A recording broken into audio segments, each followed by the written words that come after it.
Last up, will you? Good morning and welcome to the Hutt Valley Chamber of Commerce Business Breakfast for the 5th of May during Level 3 COVID lockdown. So this morning we have with us Tony McKone from McKone Consultancy. Tony is a silver partner with the Hutt Valley Chamber of Commerce. He joined at the end of last year as a partner and is also a board member with the Hutt Valley Chamber as well, and is very supportive of the work that we do in the Hutt Valley business community and wider. Morning, Tony, and welcome, and thank you for joining us this morning. Good morning, Helen, and thanks for the opportunity to come along and speak to the viewers again this morning. So, look, what I'm going to cover this morning is just some more employment relations stuff for employers, useful for employees who may be listening as well. We're halfway through what's hopefully just a 2-week period at alert level 3.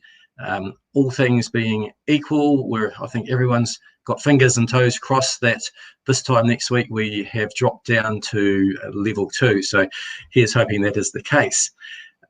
It's important that businesses are actually preparing for that move, because it's going to be quite another change for how we operate our businesses.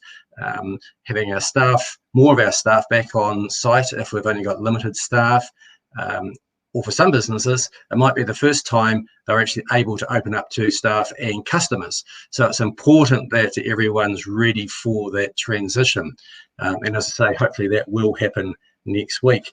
But regardless of that, if you haven't started planning for it, you've got about 7 days left to get yourself ready for what that might be.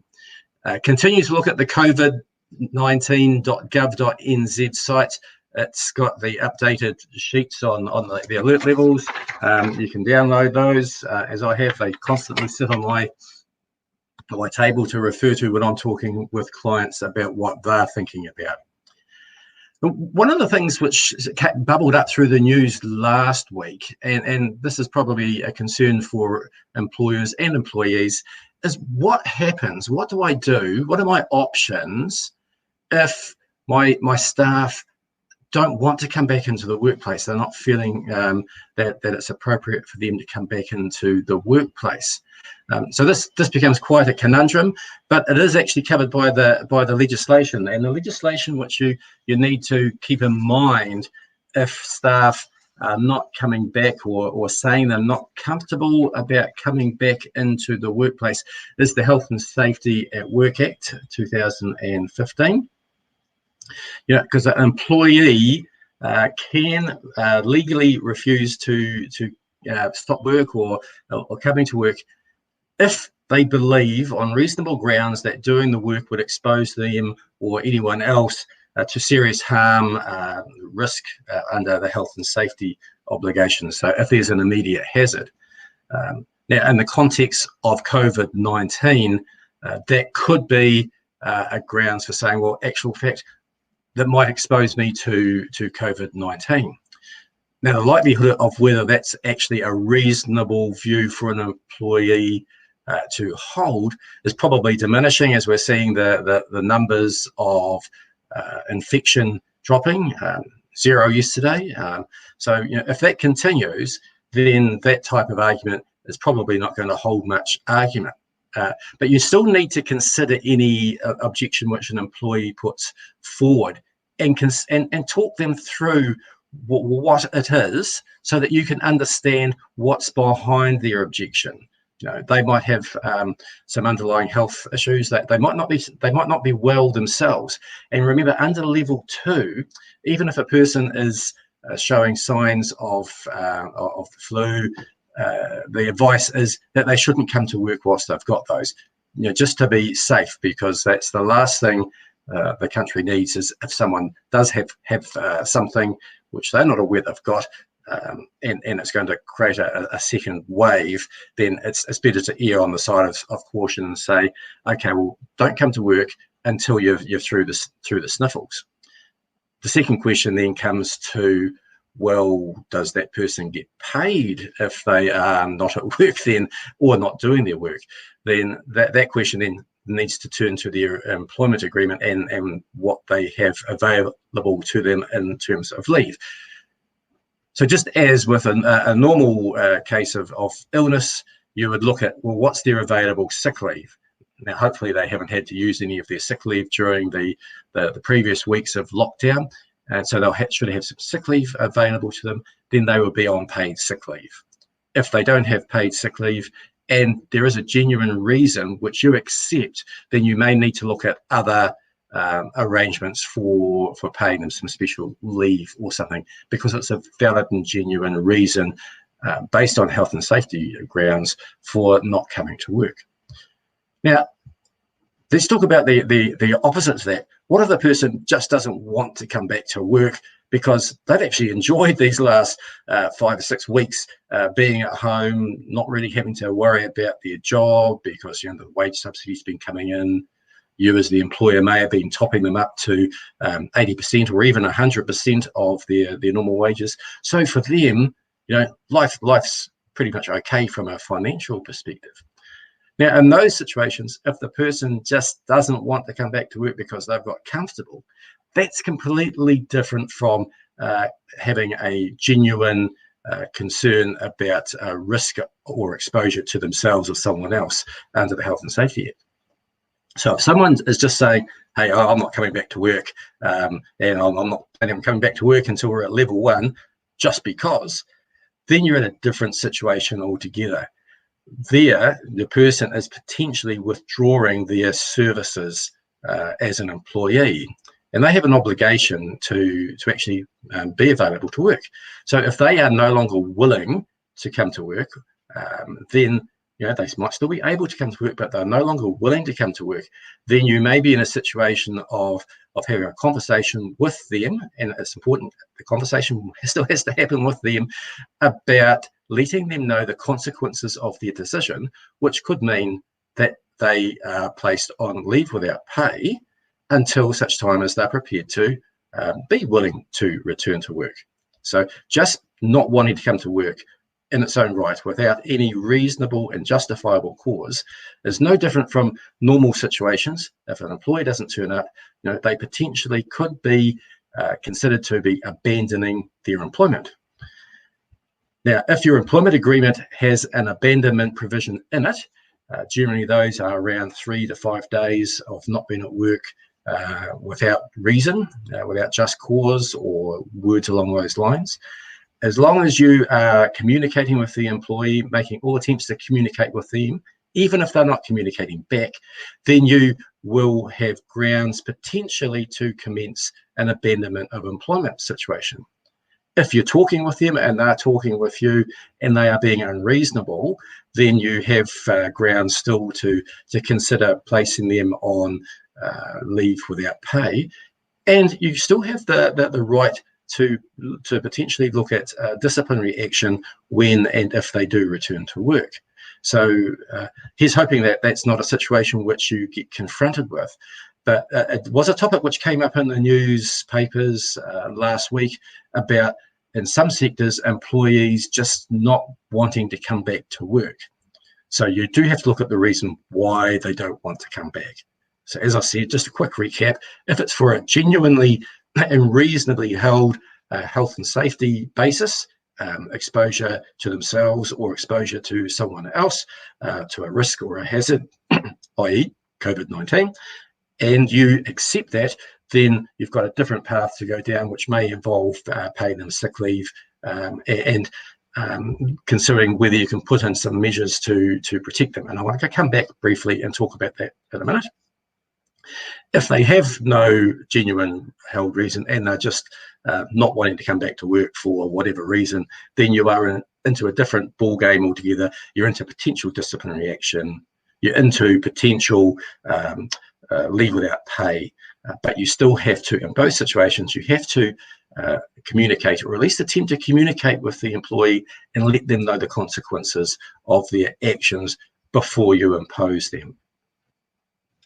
Now, I just want to go back to the health and safety reasons for not coming to work. So grab a resource.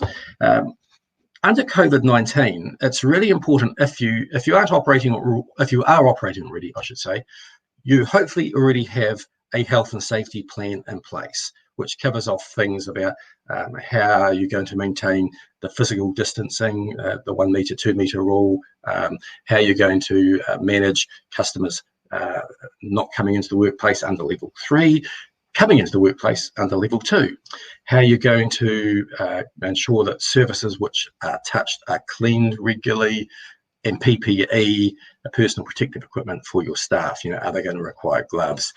Are you going to need perspex screens at your pickup points to separate your staff from your customers when they come to pick up their goods? So if you haven't got that in place now because you're not open, get working on one, because you're still going to need a health and safety plan in place for your operation under level 2. It's just going to be a wee bit more lenient. So the 2 metre distancing is going to reduce most likely down to 1 metre under the current guidance, and you'll end up with more people in your workplace. But you still need to be thinking about, if you've got a customer facing operation, how are you going to manage the inflow and outflow of customers so that the 1 metre gap is maintained? And how are you going to ensure that your staff feel safe in the workplace so that they're not going to be exposed? And obviously, as under level 3, under level 2, having the likes of perspex screens as barriers at your service desks between your staff and your customers is one measure. Having hand sanitizer at your entrance to your store or your office, having hand sanitizer for your staff, having a regime of more regular cleaning of the facilities, particularly the shared facilities like any kitchenettes, bathrooms, and the like. So get those plans underway. You can actually download a pretty good outline of a health and safety plan from the WorkSafe site. It's only 3 pages. It's a COVID-19 safety plan, and it covers off a bunch of questions which will lead you through what you need to be doing. And as I said, if you are already open under level 3, you would just continue. I would recommend you revisit it for level 2, because there will be some slight changes in terms of the number of people who will be interacting with you if you are in the retail customer facing side of business. Revisit it. If you are going to be opening for the first time under level 2, you definitely need to be looking at that now as well. Now, the other thing I wanted to quickly touch upon was, well, how do you make use of the wage subsidy to help you through even under level 2, but for the remainder of level 3 with your staff, particularly if you have reduced work available for staff. So the fact that we might go to level 2 isn't necessarily going to mean that on day 1 of level 2 that your business is going to be back to normal. You're probably still going to be at a reduced level, and it's going to take some time to build up, depending on where you are in the supply chain for your business. So be thinking about how many staff you are actually going to be needing on deck, because if you don't need them all, you'll need to start looking at a variation to cover the level 2 period now. Don't wait until level 2. Think about it now. So if you think you're only going to need 50% of your staff for level 2, then you need to think, how do you ensure that all your staff get some of that 50% of time? So that might be having a variation for all your staff to reduce their hours temporarily by 50%, so that everyone gets a slice of the action. And if you do that, I would also suggest you put in and also factor into that variation, which allows for, as work increases, that you will offer additional hours as and when they become available. So you have a new guaranteed minimum. So you might go from 40 hours guaranteed to 20 hours guaranteed. And as the work picks up, you slowly increase your staff's hours back up to match the workflow. If you're going to do something like that, look at their hourly rate and look at the wage subsidy. So that should be your starting point. So if someone is on the full wage subsidy of $585.80, and you take their hourly rate and divide that into the wage subsidy, that will give you the number of hours of work which the wage subsidy is going to cover, and then you can work out, well, based on what additional hours you can offer them on top of that as a minimum, is your exposure to work. So if someone's working on around about $21 an hour and you cut them down to 20 hours a week, that might cost you something in the vicinity of just roughly $50 to $80 possibly a week out of your own business expense for their wages, with the wage subsidy topping that up. Now, if your business revenue is such that you can afford more, then you can increase the hours and set your hours for your employees based on what you can afford, knowing on what you have forecast as your income revenue streams, and offset the wage subsidy, and use that to set the basis of whether it's a 50% of hours, or 60% of hours, or whatever as you move into level 2. But if you haven't done that thinking, you need to do that now. You've got about 7 days, hopefully, fingers crossed, for that to happen, because if the government announces that on Monday next week, that come the 12th of May, we're into level 2, you need to be ready. So get working on those variations now, and have discussions with your staff, and take them on the journey with you, and share what you can with them in terms of your financial ability to offer whatever hours of work you can. But it's important to get those variations in place now, and have discussions with them. Remember, the wage subsidy, is was for 12 weeks. If you've got the full wage subsidy, that means the wage subsidy is in place till approximately mid-June, give or take. And so make a variation around that same time period. You may even want to consider making it slightly longer, just in case there is an extension to any of these lockdown levels. But at least make any variation to mid-June, so that you're not having to every couple of weeks go out, excuse me, and do another variation.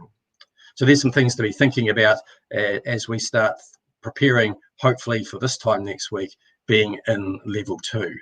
Remember, the important thing, as an employer, be kind to your employees. You do want to retain as many of them as you can. Without your employees, you're not likely to have much of a business to support going forward. So do what you can now to look after your employees. I'm sure they'll pay that back many-fold in the future if you help them get through this process as well.